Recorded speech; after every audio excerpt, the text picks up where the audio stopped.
It's good to be home.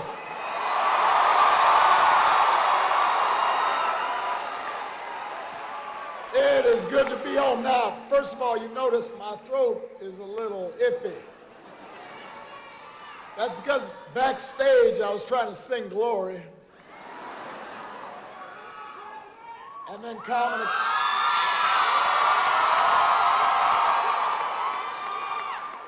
I realize now I'm not a professional singer. Actually, truthfully, I've just been working hard out there because we got some work to do. Everybody, I love you back, Chicago. It is good to be home.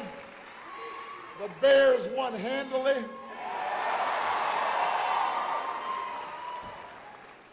I've got some amazing friends that I haven't seen in a while who are gathered here. Our senators, Dick Durbin and Tammy Duckworth.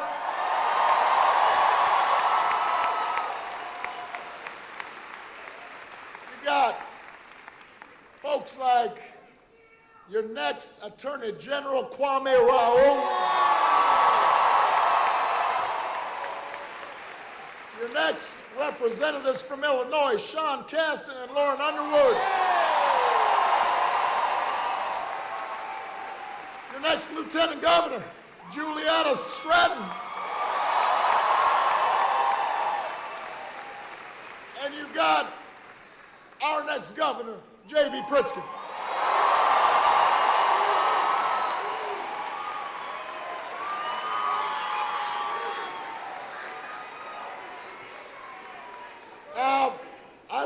I was thinking on the way over here that it was 10 years ago tonight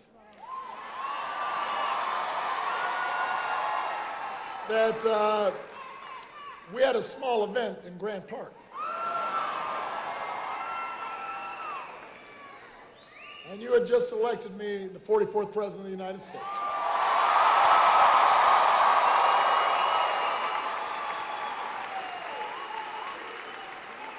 And I remember it was an extraordinary night. You remember the weather was like balmy. It was like 65. And the mood was one of coming together. I remember looking out over the crowd with this extraordinary sense of gratitude. Because the victory didn't belong to me, it belonged to you. It belonged to a movement that had been made up of rich and old, and poor, and young, and black, and white, and Latino, and Asian, Native American, gay, straight, Democrats, Republicans. It was a movement of Americans that believed we all had something to contribute, that we all had a story worthy of being told, that we all deserved a shot at our American dream. And when the cynics said we couldn't, we said, yes, we can.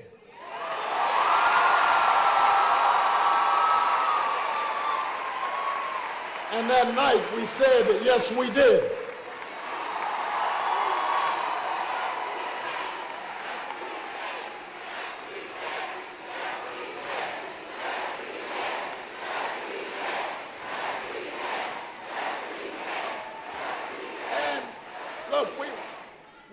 Exactly what challenges would come when we began that journey together, but here's what we knew. We knew we could get through those challenges the same way that this nation at its best always has, with that unconquerable American spirit that says we're in this together, that we rise or fall as one nation, as one people.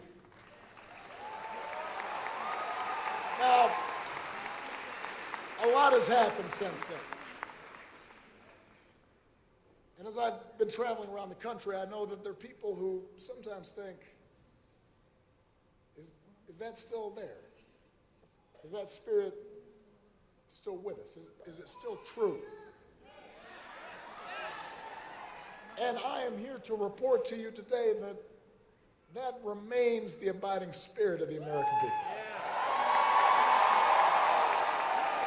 Goodness and decency is still out there.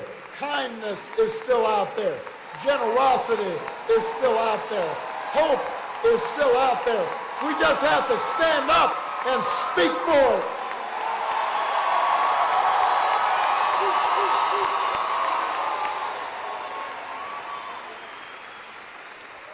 And in 2 days, Illinois,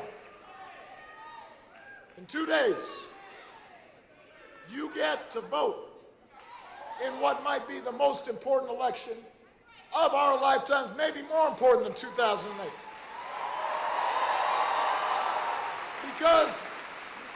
Because America's at a crossroads right now. There is a contest of ideas going on right now about who we are and what kind of country we are going to be. Health care for millions is on the ballot. A fair shake for working families is on the ballot. And most importantly, the character of our nation is on the ballot.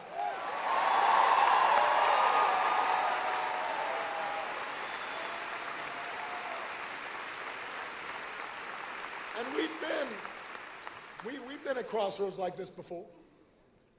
Throughout our history, there's been a contest of ideas. And the good news is that historically we have made the right choice, chosen our better selves. Sometimes it's taken a little longer than it should have. But eventually, we abolished slavery. We overcame a Great Depression. Eventually, women won the right to vote, and workers won the right to organize. And we had workers' rights and women's rights and civil rights and LGBT rights and immigrants' rights. But you know what? All that stuff, all those choices that broadened the scope of our Constitution to include all people, not just some. That didn't happen because we all just sat there and waited for it to happen. It didn't happen just because a bunch of politicians said, you know what, I decree that good things shall happen. It happened because ordinary people did extraordinary things. It happened because some housekeeper was cleaning up after somebody else and doing somebody else's laundry and looking after somebody else's child, decided, you know what, I'm going to walk instead of ride the bus until I get rights. It happened because some coal miner somewhere said, you know, I'm tired of seeing all my friends die because there aren't any safety regulations. I'm going to take the risk to go out there and organize a movement for change.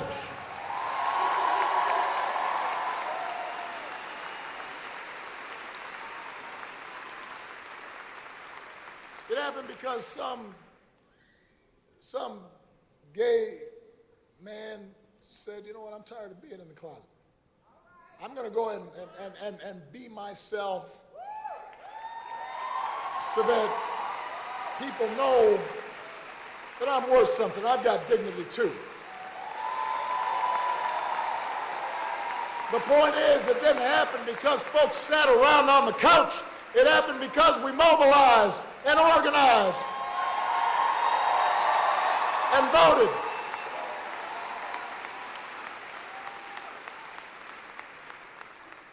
And in the closing weeks of this election, of course, we have seen repeated attempts to divide us, not bring us together. Rhetoric designed to turn us on each other. This is a very old playbook.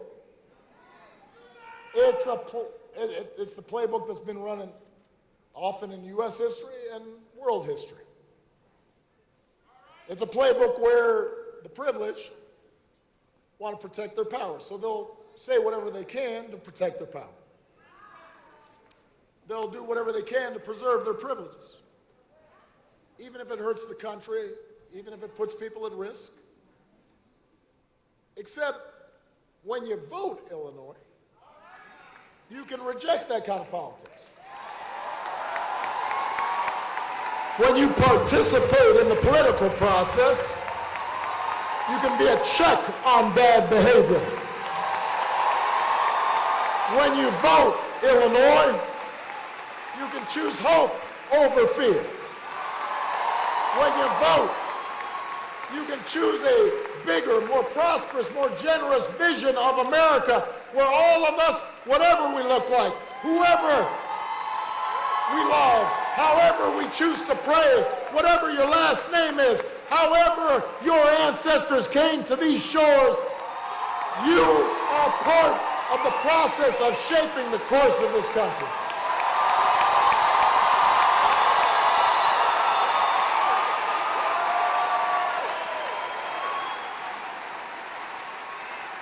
That's what J.B. Pritzker stands for. That's what the candidates who are running on the Democratic ticket in Illinois stand for. That's what you can vote for on Tuesday.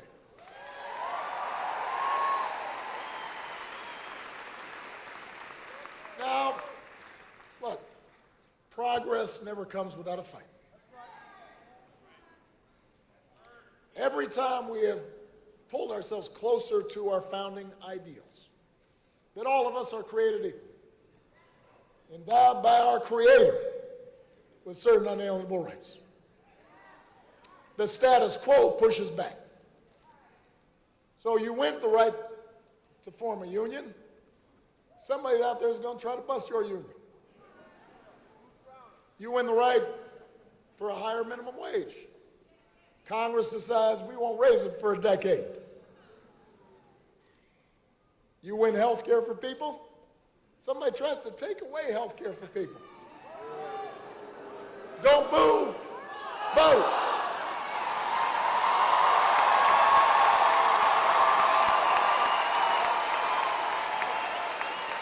Republicans don't care about your boos, but they care about your vote.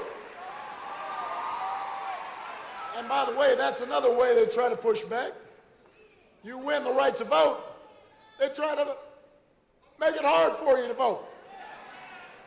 They try to disenfranchise folks. And it's interesting, by the way, you know, we saw, I will, just relax. I got some hype man over here, just settle down.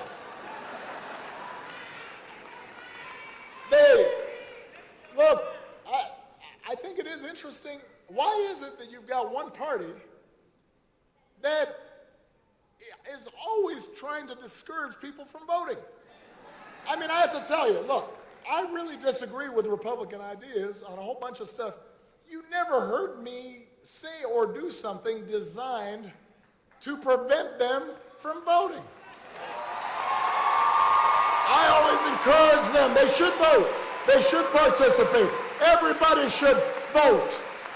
I want everybody voting. If you don't agree with me, you should still vote. Why is it that we kind of take for granted, like, one party that specifically institutes programs to prevent people from voting? It's a very undemocratic idea. So my point is this: making this country better has never been easy. And we know that from experience. 10 years ago, at Grant Park, we won, we feel good, except Republicans had been cutting taxes for the rich, and they'd been cutting rules for the banks and the polluters. And part of the result was we got hit by the worst financial crisis in our lifetimes. Remember that? And guess what? Hold on a second. So Democrats had to come in.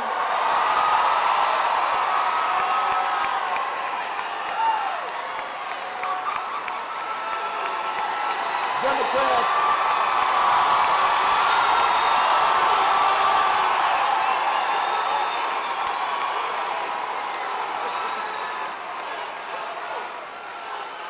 So Democrats had to come in, and I had to grab a broom, and we had to get a mop, and we had to clean up their mess. And it was hard, and it was slow, but we got the economy growing again. And we covered another 20 million folks with health care. And we cut our deficits by more than half. And we made sure the wealthiest pay their fair share of taxes. And by the time I left office, wages were rising, unemployment had fallen, the uninsured rate was falling. The economy created more jobs over my last 21 months than it did the 20 months since I've left office.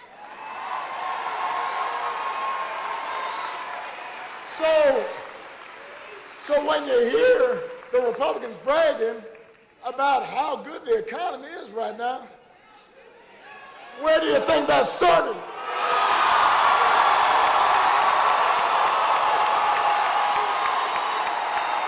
Who you think you did that?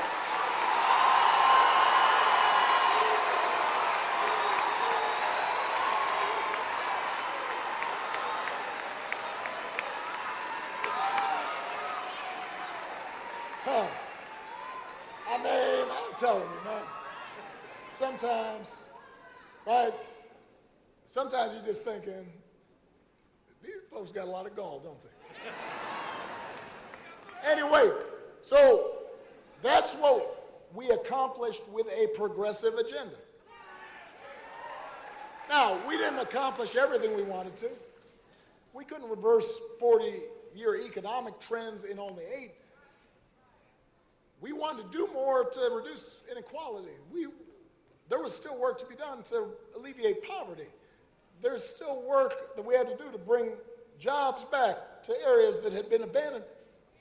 Except once the Republicans took over Congress, they just blocked everything we did, or we wanted to do.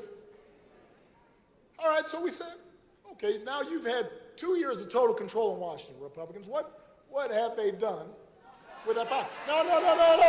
No, it's not true they haven't done nothing. They've done something.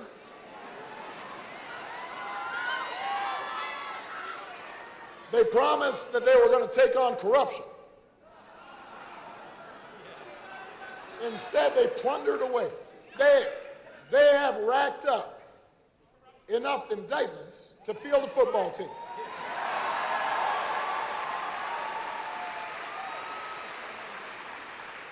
Nobody in my administration got indicted.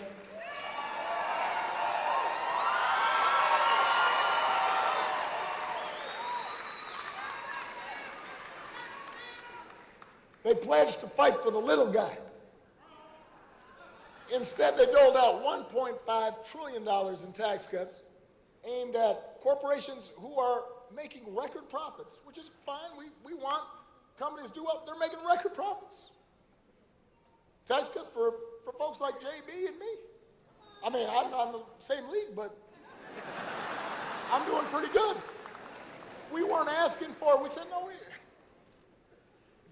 we're going to give tax $1.5 trillion. Did not even pretend to pay for them. Now, so the deficits, of course, shot up. Keep in mind that when we were in the depths of recession, many of y'all seen your home values plunge. Your 401k is down in the dumps. People losing their jobs, folks desperate. And we're trying to spend money to make sure teachers stay on the job, or put some guys in hard hats to work rebuilding roads and bridges, or providing people health care. When we were trying to do that, they said, we can't spend money on working people because that'll blow up the deficits. No, we can't invest in health care. That deficits. We can't invest in early childhood education. Deficits, that'd be terrible. So deficits, that was the existential threat. That would be terrible. Suddenly, when it comes to $1.5 trillion in tax cuts, for folks who are doing the best they've ever done, deficits don't matter. What's the problem with deficits? Oh, no, deficits are fine. It's okay. Until they get the tax cut passed. Then, because it gets worse. Just 2 weeks ago, the Republican leader in Congress, don't boo, vote. The Republican leader in Congress, suddenly he says, you know, now I'm very disturbed with our deficits. To bring them down, we're going to need to cut programs like Medicare, Medicaid, and Social Security. Now, I didn't make this up, by the way. Look it up. He said it. He said it. He said it on tape. You know, because, and the reason you can go look it up is because I believed in fact-based campaigning. I believe in reality-based governance.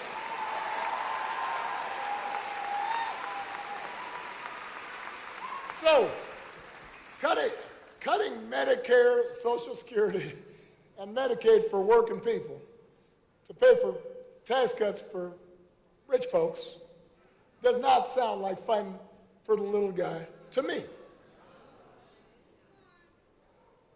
And the good news is J.B. Pritzker's not going to let that happen. And our candidates running for Congress aren't going to let it happen. As long as what? As long as you vote. All right, now let's talk about health care for a second. 8 years ago, Democrats passed the Affordable Care Act.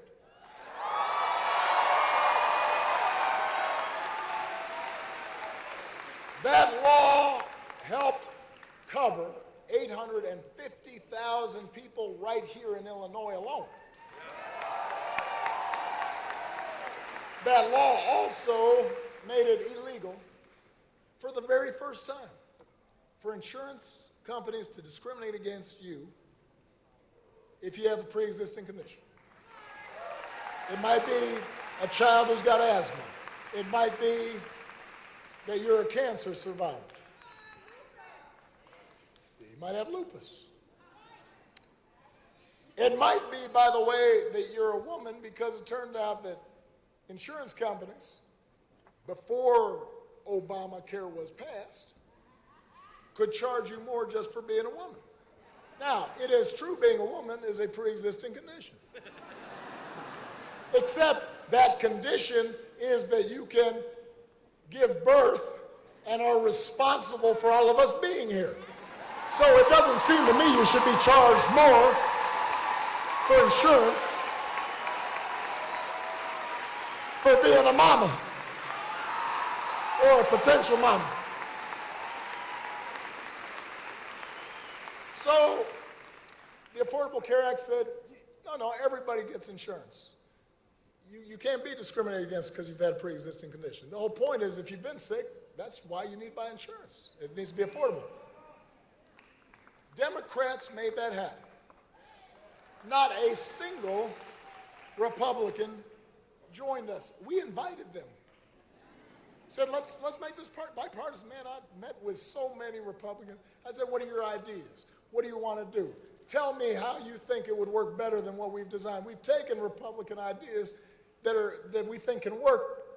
Didn't matter. Not one of them voted with us. Not one. Zero. Zilch. Nada. Goose egg. Nothing. Blank. Not one of them voted. Not only did not one of them vote with us, they then spent the next 8 years trying to sabotage or repeal that law in any way they could. And by the way, because of that sabotage, they weren't able to actually dismantle the law, but they did increase premiums. In Illinois, for example, those premiums are going up, not because of the original design of it, but because they have deliberately tried to make it not work. All right, so that's bad enough. For the life of me, I will never understand why you would make it your number one cause to take away health insurance from people. Oh, because I did it.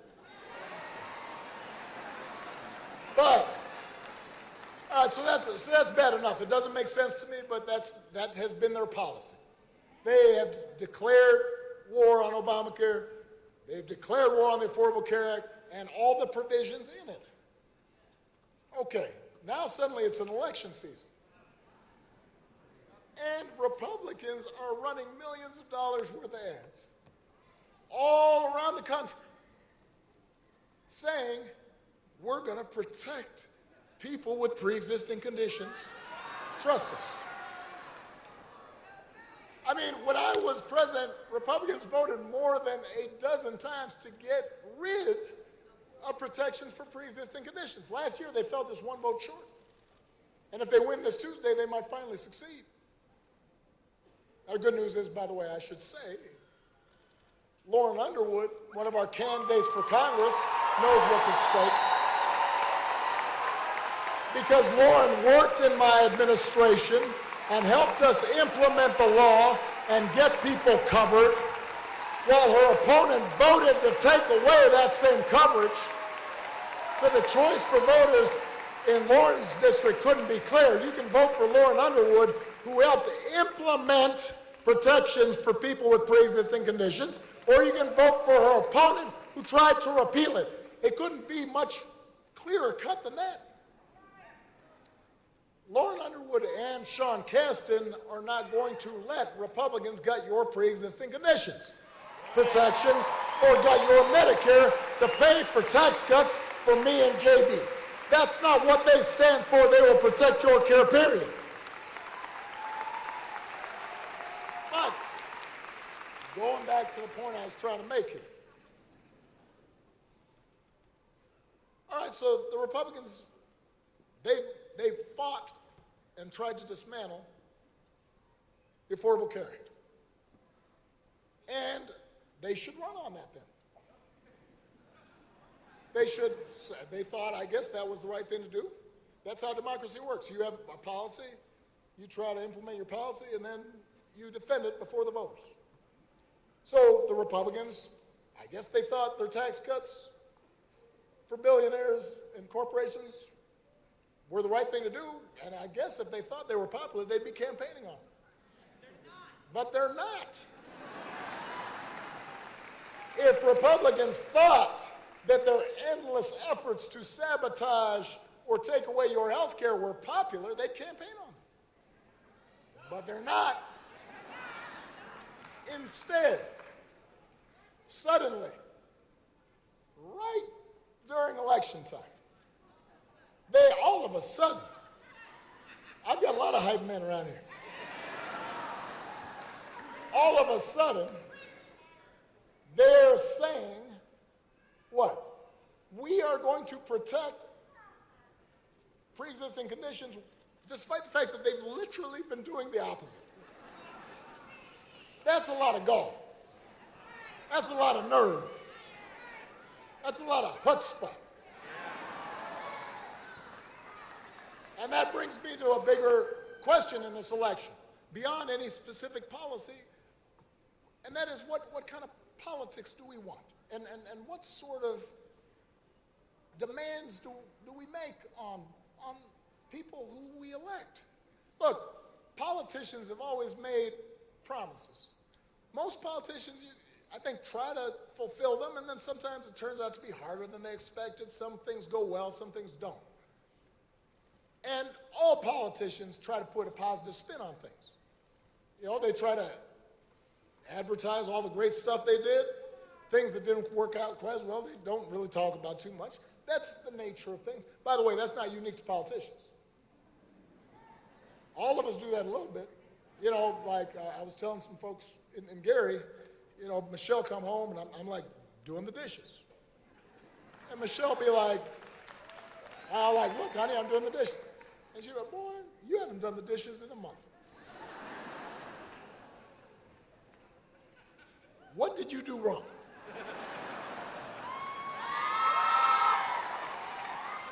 Because she knows I'm trying to put some spin on something. That's the nature of humans. You know, we want to make ourselves look good and not talk about the things we didn't do as well. What we have not seen before, though, at least not in my lifetime, are politicians who are blatantly, repeatedly, baldly, shamelessly lying.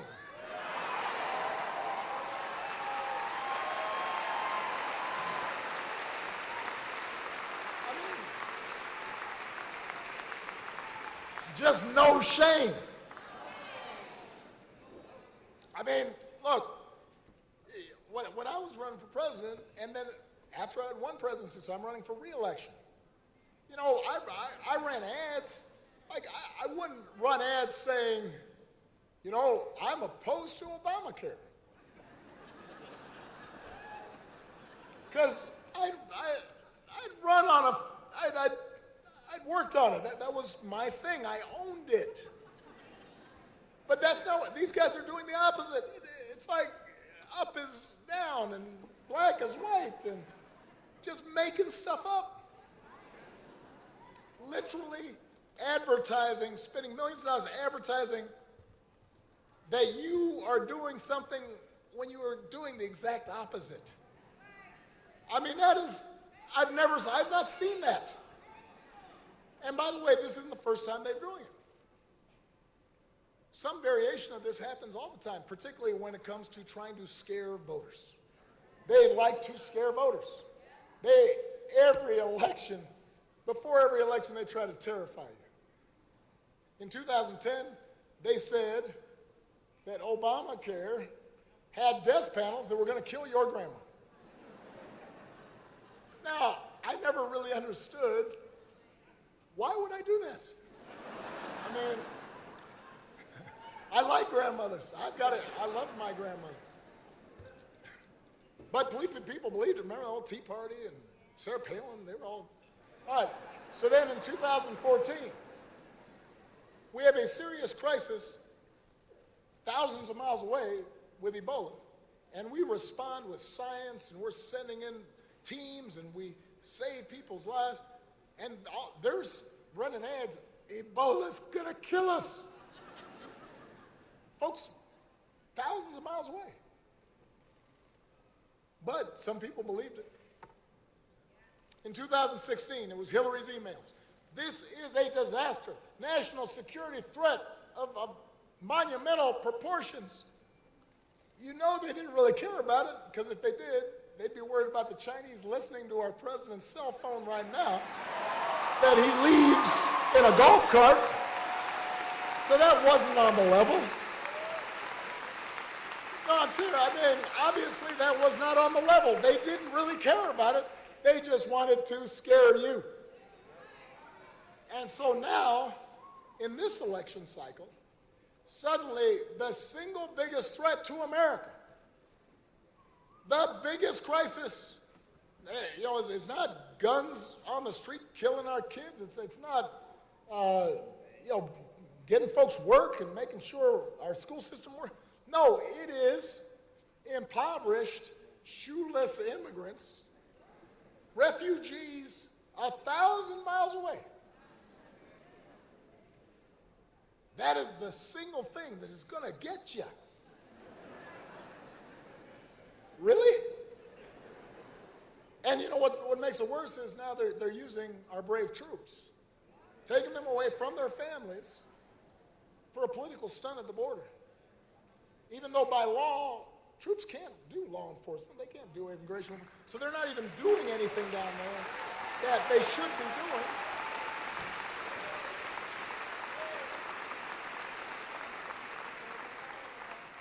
The men and women of our military deserve better than that.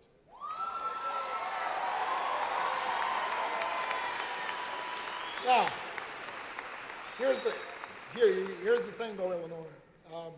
Unfortunately, they do this because sometimes it works. They do it because sometimes people fall for lies, and sometimes people fall for being scared. You know, we're coming up on holiday season, which always makes me think about Peanuts and Charlie Brown. because I always think about, da-da-da-da-da-da. I love Charlie Brown Christmas. Love that. You got Linus on the piano, Snoopy. But I also think about Lucy. Remember Lucy? She'd always set up the football for Charlie Brown. And he'd say, come on, Charlie Brown, kick it. And he really wanted to kick that football, but he knew that Lucy always pulled the football out from under him and he'd fall back flat on his back. But somehow she'd always say, no, this time it's different. And then he'd run up, and then he'd fall flat on his back. And Lucy just looked at him like, I cannot believe you fell for that again. I bring that up because Illinois, don't beat Charlie Brown with the football. Don't be hoodwinked. Don't be bamboozled. Do not fall for the okey doke. Because while they are trying to scare you and distract you, they're robbing you blind. Be like, look, look, look, caravan. And then, oh, here's the tax cuts for the billionaires. Look, look, look, crime. Oh, we're sabotaging your health care. You know, they're like running the old con where somebody comes to your door and says, I want to sell you a security system. While they're talking to you, somebody's sneaking in through the back, taking your stuff. When words stop meaning anything, when people can tell untruths, in fact, tell the opposite of truth, and there are no consequences, democracy cannot work. In fact, societies don't work. A marriage doesn't work if you're lying to your partner all the time. A business can't work if your partners are cooking the books and making stuff up. Truth. In Illinois, it turns out that the check on this behavior is you. You and your vote. On Tuesday, you can vote for a politics that is decent, and a politics that's honest, and a politics that is lawful, and a politics that tries to do right by people.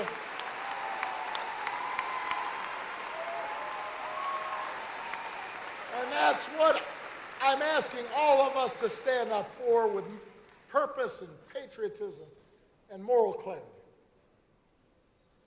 To stand up for the values that bind us to our fellow citizens. That says we're in this together, that we'll look out for one another, that if I've got somebody else's child that doesn't have enough to eat, that's something that hurts me. That if I see somebody else's family being harassed because they are of a different faith, that threatens my liberties. If I see a young gay or lesbian person being bullied, I stand up for them because I wouldn't want to be bullied for how I feel and who I love. Look, that's what Americans are supposed to do. That's what America's supposed to be. We should want to be kinder and more generous and better. And we're not going to be perfect, but we can do better than this. But it only happens if you vote.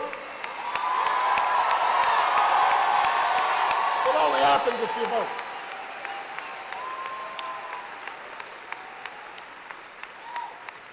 JB believes in that better America. Juliana believes in that better America. Sean and Lauren believe in that better America. Kwame believes in that better America. And that's where I remain hopeful. I'm hopeful that on Tuesday we are going to cut through the noise and the lies and remember who we are and remember who we are called to be. I'm hopeful because out of this political darkness across the country, I'm seeing a great awakening of citizenship. I can't tell you how encouraged I've been by watching so many people get involved, marching, organizing, running for office, record numbers of women. We need more women in office. Young veterans of Iraq and Afghanistan. Americans who never had much of an interest in politics, but realize this time's different. This moment is too important, too profound to sit out. So they grabbed a clipboard. They put on some marching shoes, kicked off their bedroom slippers, said, let's get to work. This moment is too important to sit out.